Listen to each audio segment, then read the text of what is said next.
সকালবেলা ঘুম থেকে উঠে মন সোনার মুখটা দর্শন না করলে আমার দিনটা শুরু হয় না। তাই মন সোনার মুখ দর্শন করে এখান থেকেই দিনটা শুরু করছি। মন সোনাকে ঘুম থেকে উঠিয়ে সিংহাসনে বসিয়েছি। আর আজকে বৃহস্পতিবার, মায়ের পুজো করব।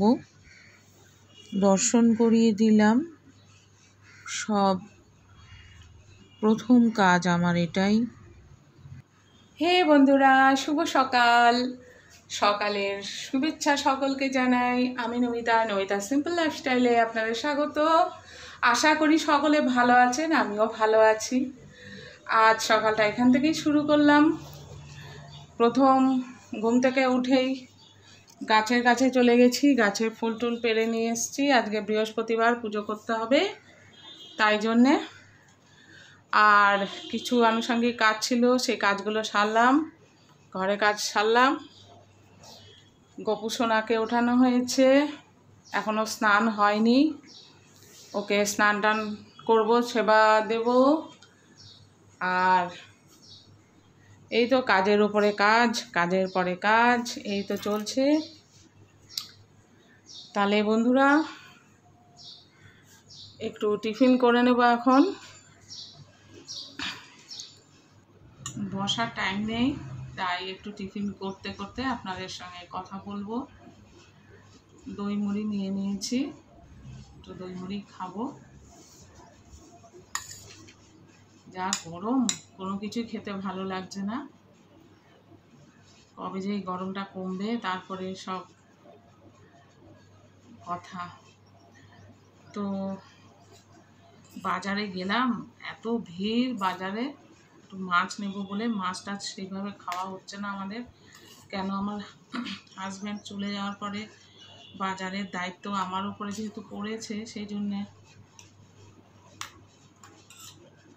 পেরে উঠি না, রোজ বাজারে যেতে পারি না। কারণ বাজারে যদি যাই, ঘরের কাজগুলো আবার করার সমস্যা হয়ে যায়, সকালটা খুব চাপ হয়ে যায়। মেয়ে এখনও চাকরি বাকরি কিছু পায়নি, তাই জন্য পড়াশোনা চলছে। তাও পড়ার ফাঁকে যা পারে আমাকে হেল্প করে। বসে থাকার গল্প নেই, সবাই কাজে ব্যস্ত।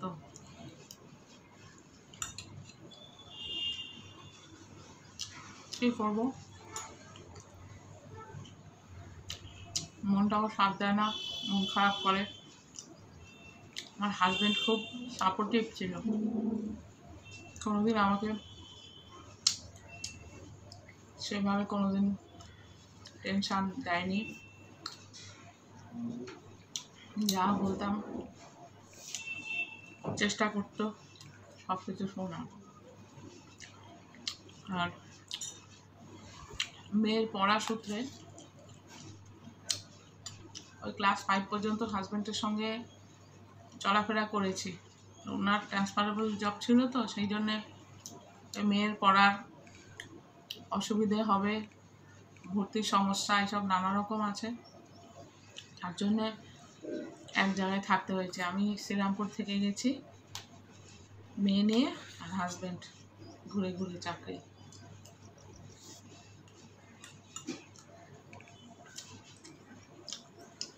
মন সাথ দেয় না বন্ধুরা, এতটাই খারাপ লাগে। দুজনে মিলে অনেক স্বপ্ন দেখেছিলাম আমরা, যে সারা জীবনই তো কাজের মধ্যে থাকতে হবে, চাকরি যেহেতু, আমাকেও মেয়ে মানুষের জন্য। তো সব যখন কমপ্লিট হয়ে যাবে, আমরা দুজনে যত জায়গা আছে একটু ঘুরবো। আর আমাদের যে বড় গঙ্গা আছে, গঙ্গায় বসে বসে মাছ ধরবো, সময় কাটাবো।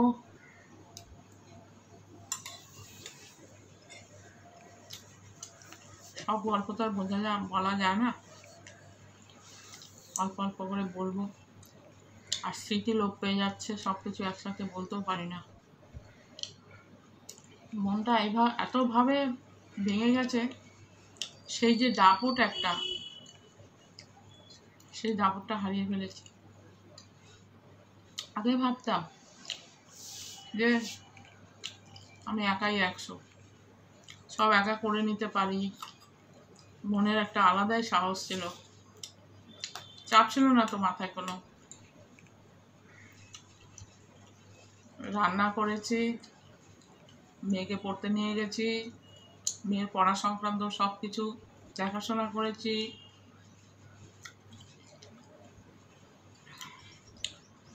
আরও নানা রকম কাজ এগুলো করতে হয়। যেমন ধরো ইলেকট্রিকের বিল দেওয়া, ব্যাংকে যাওয়া, পোস্ট অফিসে যাওয়া, বাড়ির যাবতীয় কাজ। কেন হাজব্যান্ড ওই সপ্তাহে একবার করে আসতেন, শনি রোববার ছুটিতে, বাকি দিন আমাকেই সামলাতে হতো। আমার এত চাপই মনে হতো না, করে নিতাম সবটাই। কিন্তু সেই একই জিনিস চলে যাওয়ার পরে এমন হয়েছে না, মনটাই নষ্ট হয়ে গেছে। সেই চাপ, সেই জোর আর পাই না মনে। শরীর খারাপ হয়ে গেল, পরপর অসুস্থ হতে থাকলাম। আগে আমার হিসাব মতো কোনো রকম অসুখ বিসুখ হতো না সেইভাবে, জ্বর সর্দি কাশি এটা তো নর্মাল, এটা হয়ই। কিন্তু এখন কি নেই, প্রেশার হাই, কোলেস্ট্রল, সুগারের টেন্ডেন্সি আছে, একবার তো সেরিব্রাল হয়ে গেছে আমার। তারপর থেকেই আমার এই যে কথা বলি না, কথা বলতে বলতে আটকে যায়। সত্যি কথা বলতে বন্ধুরা, জানেন আমার ভালো লাগে না আর বাঁচতে। ওই মেয়ের দিকে তাকিয়ে, কেন বাবা তো চলে গেল, আমিও যদি এরকম করি, ওই করে করে মনটাকে বেঁধে রেখেছি, কিচ্ছু ভালো লাগে না। আর বাপের বাড়িও অনেক দূরে, মালদা, যে মনে করলে একটু ছুটে যাব বা আমার লোকজন আসবে, সেটা আর হয়ে ওঠে না, পুরো একা হয়ে গেছে। তাই ভাবলাম যে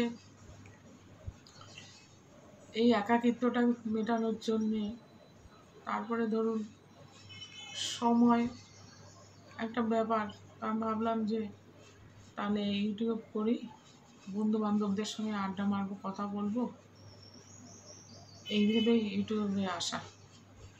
তারপরে আর্নিংয়েও একটা ব্যাপার, কেন চলতি যে ব্যাপারটা ছিল সেই ব্যাপারটা শর্টেজ হয়ে গেছে। হাজব্যান্ডের এখন 8-9 বছর চাকরি ছিল, কোনো কাজ গুছিয়ে যেতে পারেননি, সবই এলোমেলো হয়ে আছে। উনি কি জানতেন নাকি যে মারা যাবেন? ওই আর কি। গান করতাম আগে, এমন নেশা ছিল গানের, না বসলে গানে রেয়াজে না বসলে আমার দিনটা খারাপ যেত।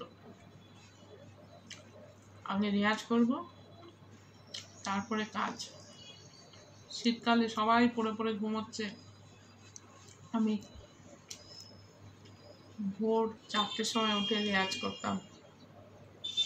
আমার গুরুমা শিপ্রা বসু, উনি আর এই জগতে নেই, আপনারা জানেন নিশ্চয়ই। যাই হোক, গানটাকে এত ভালোবাসি, সেই গানে এখন আর আমার বসা হয় না। আমার হাজব্যান্ড চলে যাওয়ার পরে আমার গানটাও আস্তে আস্তে জীবন থেকে মুছে যাচ্ছে। কি বলবো, কিছুই ভালো লাগে না। একটা কি বলবো, পার্টনারের সাথে থাকা একটা পাওয়ার, যেটা প্রত্যেকটা স্ত্রীর কাছে একটা বিশাল শক্তি। টাকা পয়সা ধন দৌলত এ দিয়ে কিছু হয় না, কিন্তু একটা স্বামীর যে ভালোবাসা, স্বামীর কাছ থেকে সাপোর্ট, একটা আশ্বাস, আস্থা, যাই বলেন না কেন, সে স্বামী দিতে পারে, তাই না? আর আমার হাজবেন্ড খুব ভালো মানুষ ছিলেন, খুব ভালো মানুষ। আমার অনেক ছোটোতে বিয়ে হয়েছে, তখন উচ্চ মাধ্যমিক দিয়েছি। বাবা রিটায়ার করবে বলে, বাবা রেলের চাকরি করতেন, রিটায়ার করবে বলে তাড়াতাড়ি করে বিয়ে দিয়ে দেয়। প্রথম তো বিয়ে করবোই না, খুব কান্নাকাটি করেছিলাম যে আমার আরও পড়াশুনো করার ইচ্ছে ছিল। তো যাই হোক, হয়নি। বিয়ের পরে অবশ্য পড়িয়েছেন আমার হাজব্যান্ড, সেটা বলবো না। আমি ক্যালকাটা ইউনিভার্সিটিতে এমএ করেছি বিয়ের পরে সেটা। তো এতটাই সাপোর্টিভ ছিল, ওই কথায় কথায় ওনার কথাই আসে বন্ধুরা। তো আজকে রান্না করব হচ্ছে ওই রুই মাছ এনেছি, মাছের ভাজা করব আর অরহরের ডাল করব। এই আজকে আমাদের দুপুরের খাবার। চলুন দেখাই। এই মাছ এনে ধুয়ে রেখেছি, মাছের ভাজা করব।